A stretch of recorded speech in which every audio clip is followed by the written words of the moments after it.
घेता घेता करत हुए थाला लोटा में पानी भरे में दीता छोटा हुए थाला जाता नहीं भाला लागल बके जी लोटा नहीं थे जाता भाला फिले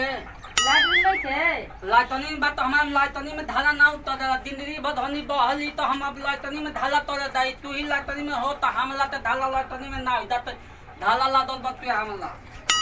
लाज ना लगला कहाँ जाते नहीं बहरे दिनरी बध हम बहली धारा फिरनी तो हम लाद ना दादल बुल्हाली थमे में लाद टावन तीते लादी लड़का एक हती लाइटिंग बनवाओ अरे लइटा बनैले बत के तो लइटा ते बनाओ दना लइटा लाइटनिन होते पत्तो लाइटनिन होते हमला लाइटनिन तो तोरबे ना तनी धरे अतती दाई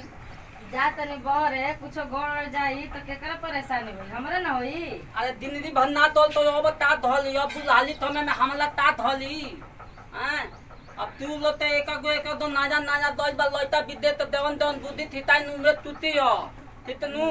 तू लइटन ते बात मानत तू हमार तो बात मानत बानू नहीं होई तू थेतिया दल बालू बुधा ताती हां से किया गल बनिया कुछ गड़ जी तो आ तोली तो तपल नती पेन लत तनु एत तपल लगा बा दादा भल त ते दू तपल तू चपलवा में गड़ जी का ता दली तपल लगा में ता दली दिनी बना दल दिनी बल हक बुल हो तनी दाली में तई पात दल त दलबे ना तो लब दल दाई में काट कोट गड़ जाई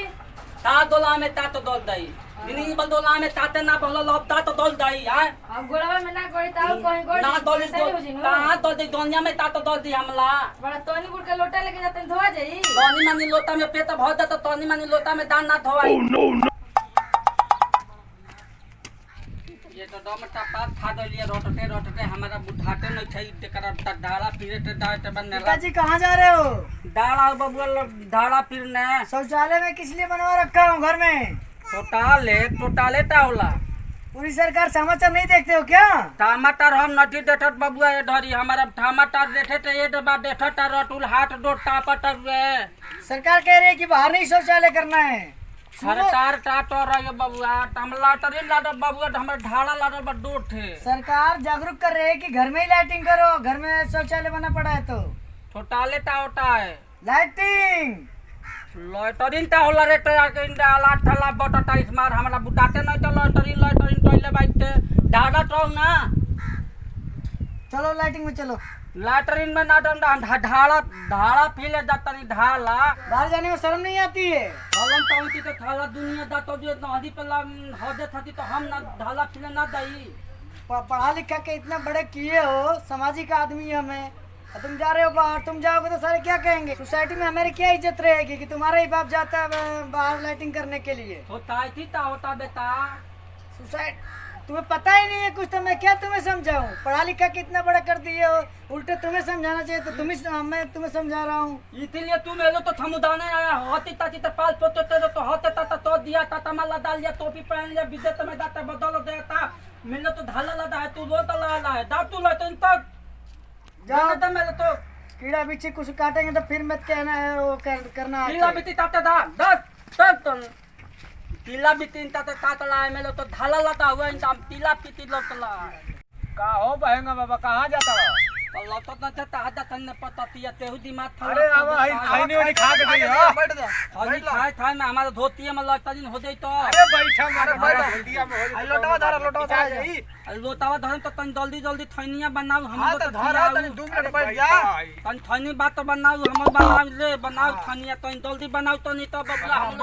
बैठ बता तो तेहु दिमाग मत खराब तो ले हमार मैं तो तोहार का देवा घर में लैट्रिन वही बटे तो घर में लैट्रिन बाटे तार लइका घर में पने नहीं वाला जल्दी चल हमारा ढाला ला दल बा हां तब तू जात लो जंगल में, अगर कुछ काट ओट दे का करबो? में लैट्रिन बनल बटे अब हारा जाता तू अरे ढोल लाइटनी बनल बते ता तो हम तो जिंदगी भर तो भइले बानी बहलिए लाइटनी ना हमरा बुझाता कि सोचत हूं कि भर जाई भीतर आ जाई तो का भल जाता लइका घर लैट्रिन बनवइले बा उतना हाई फाई, तो जंगल में जात लो तो कुछ काट ओट दिया से कीड़ा मकोड़ा दांत थाला ले त ना तोहनी ते ही खाती बोलल रहत एगो तो धले दिमाग थाला अरे बैठे तो मखुआ खा तोहनी खियावत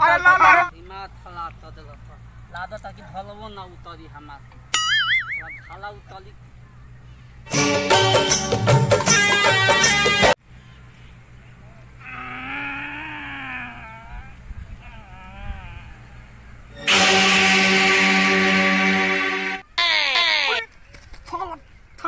थाप ले दादा माला दाई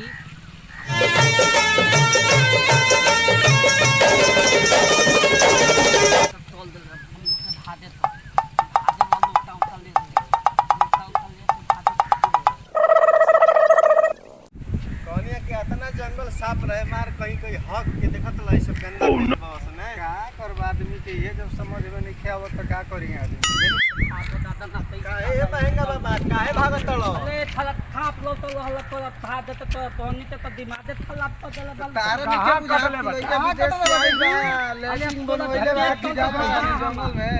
अरे तोले नहीं थे बता देला तो गोल लदनी हनु तो बता देला था हमरा लुंगिया कैसे खुल गेलो? अरे लुनिया भादे में खुली गई जाती है ओधा के ना भगला का एकदम पुअरे वाला कदम साहब। बैठे गइया बैठनिए तो तही तो तहनी तो दिमाग हो जा खराब तेरे घरे ना उड़ा लुंगिया कैसे खुल गेलो? देख अरे दुनिया भाटे में खुल गई यार अरे नहीं थे तो पहले यार धो डाल बनी यार तोहनी तो यार ताल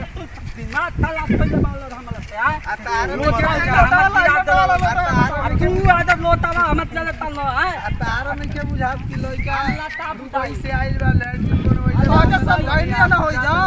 अरे माने वाला ना लता दुबई थे आई बतियो इंग्लिश में तो तबे तो हम लाइटरिंग कर ले बनी इंग्लिश लाइटरिंग का ऑटो ले हम का समझने कि घरे में रहो सब खत्म में बड़ा का हो अरे एकदम सारा गंदगी फैला खुला में गंदगी फैला दे तला जा। साला तो शर्मो फूल नहीं हो खेला गई करते। देखा था ना टाइम न आए तो हमारा काहे के गिला होई सारा घर में तो कहता तो घर में हो लइका और मेरा हमको सारा गंदगी लौटा फैला हो तो का तो ही बताओ लौटा हो तो का तो दी के साफ खत्म में बड़ा का हो अरे तोनी तो अब जइबा खातिर ना हमर दिमाग खइबा त एगो अरे जात बन जा जा दिमाग हइए नहीं थे तना की हो आज के बाद बाहरी मत ही होगे जात में धोती होती बढ़िया से बांध लो। हम पान बंदा तो मरना लड़का विदेश में भैया हम मनोज मधु अपना टीम के तरफ से सभी भोजपुरिया भाई लोग के गोड़ छू के गोड़े लागत नहीं और हमनी के video बनावला के मतलब ये बड़ू है कि अभी लोग बाणे ऐसा लोग कि जो खुला में शौच करत ताने लोग और समाज में गंदगी फैलावत तवन लोग ये वीडियो बनावला के मतलब ये बड़ू है कि बीमारी से हमनी के बच्चे के बड़ू है आ खुला में शौच नहीं करे के अपना घर में जो लैट्रिन बनल बड़ू है अपना घर में लैट्रिन करे के चाहिए और इतना छोट सोच ना रखे के चाहिए कि लैट्रिन घर में कैला से लैट्रिन भर जाई। वीडियो में जौन भी गलती भइल होखे तो ओकरा में कमेंट बॉक्स में बतावे के बाटे आ सही भी बात बतावे के बा में कि हां ये गलती भइल बताओ। तभी भात पुलिया भैया लो ते दो छूटे दो लादता नी लौत हबे अथई प्याज दुआर बनैले लही आ हमनी के देखत नु जौन रउत हबे टाइनल देखत नी ओ टाइनल के लौत हबे ततराइब तली और बेल धंती दबा दे हम और लौत हबे के दैथन वीडियो ताही अपन तमत में लिख के बता दे हम वही मुताबिक हमनी के वीडियो बनाइम दा। नमस्कार। अब हमनी के मिले के अगला वीडियो में इससे बढ़िया बढ़िया वीडियो लेके जय हिंद जय भारत।